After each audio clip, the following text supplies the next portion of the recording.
So, Formula One, the Qatar Grand Prix, as it could be the championship deciding weekend, especially after what happened in Las Vegas. Um, Obviously, we all know what happened with the double disqualification of McLaren.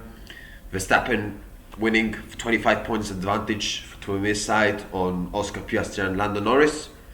So Lando Norris is right now 24 points clear of Max Verstappen and Oscar Piastri. Oscar Piastri, although he's tied on points with Max Verstappen, he's ahead of Max Verstappen because more wins.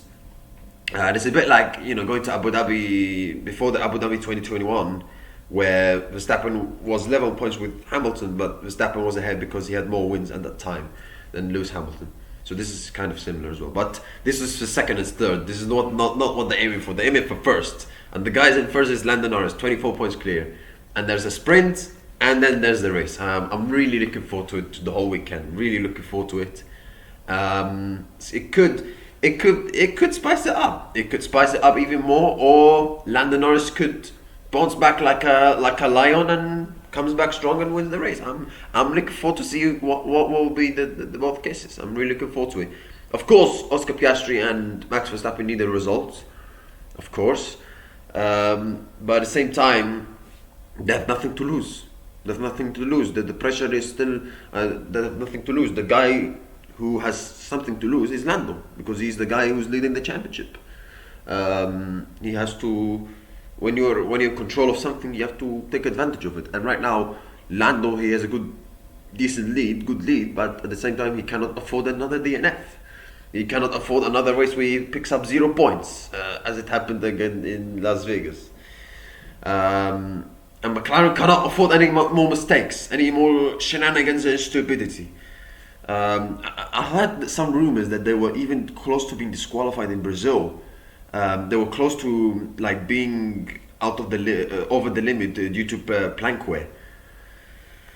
I mean, they should have learned from this lesson. They should have known about this in Brazil and to avoid this situation happened in Las Vegas. But they just got careless. But anyway, McLaren, it's a track that they should do well. It's a track that suits the characteristics of the car.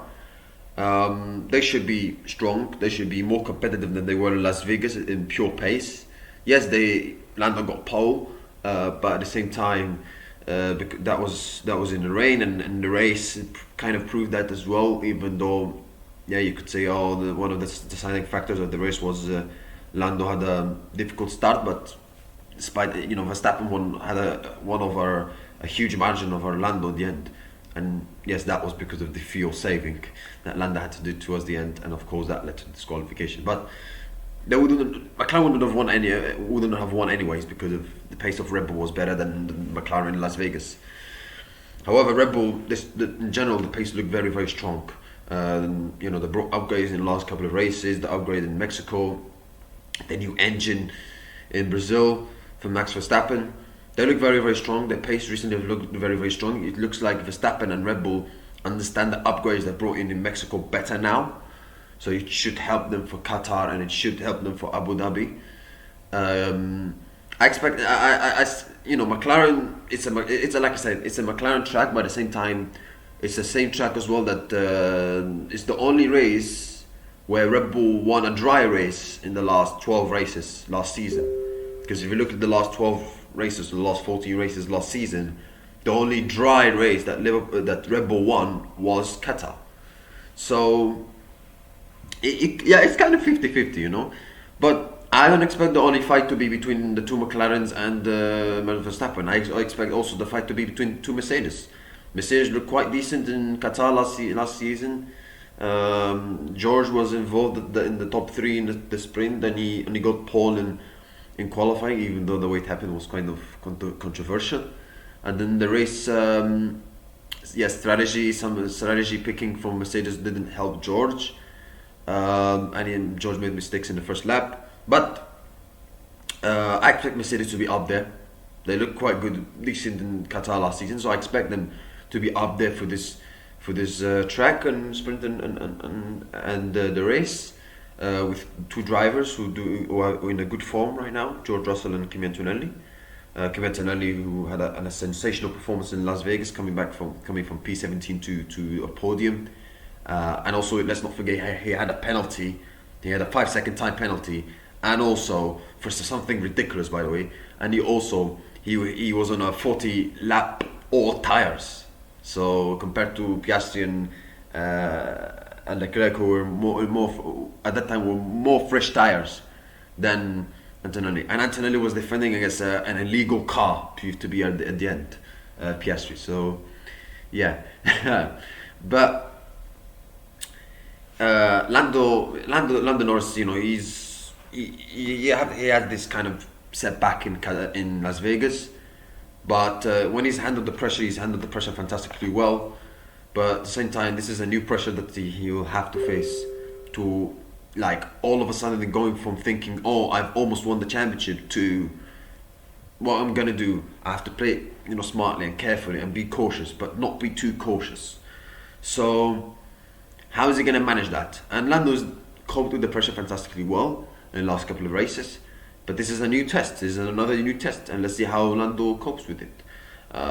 I saw a statement, I think, from him reacting to the disqualification 2 days ago, and I thought he reacted to it fantastically well. So, but as I expect him to be fired up, motivated, put that disqualification behind him, and come back stronger, as he did, because when he's had setbacks before, he's dealt with it quite well. DNF in Zandvoort, DNF in Canada, he's always dealt those issues he's had before. He's managed to put them behind and come back stronger in the next race. So yeah.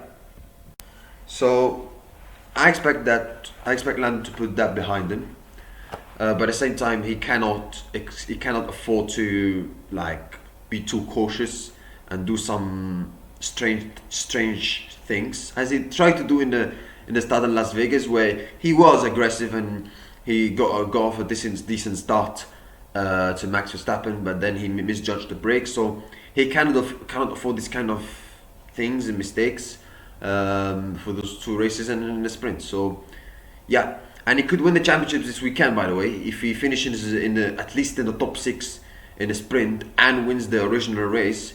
He will win the championship. But let's be honest, you know guys Formula 1 very, very well. This championship will not be decided in Qatar. It will go to Abu Dhabi.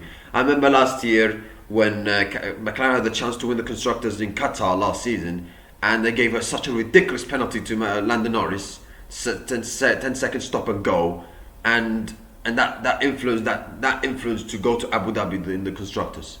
So Formula 1 loves dramas, and we all know it will go to Abu Dhabi. Everybody knows it will go to Abu Dhabi. There's no chance that there's no chance Formula 1 and the people who are involved in this kind of entertainment will let this championship be decided this weekend. No chance.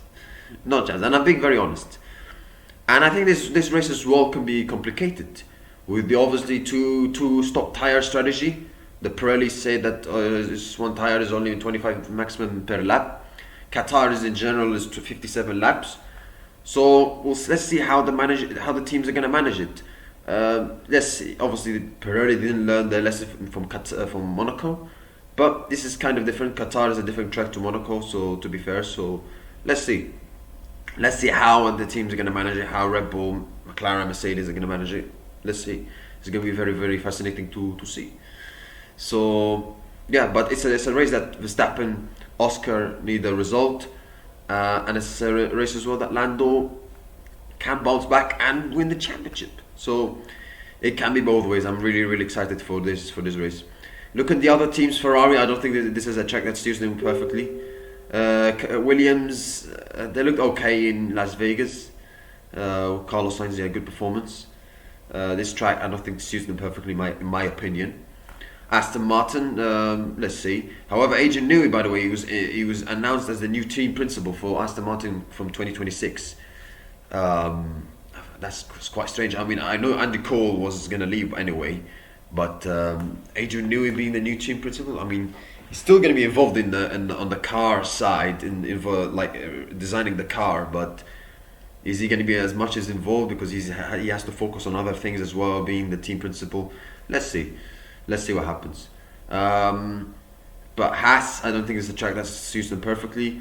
Alpine Gasly has done well in Qatar last year, so maybe this is a track that he could do well this time as well.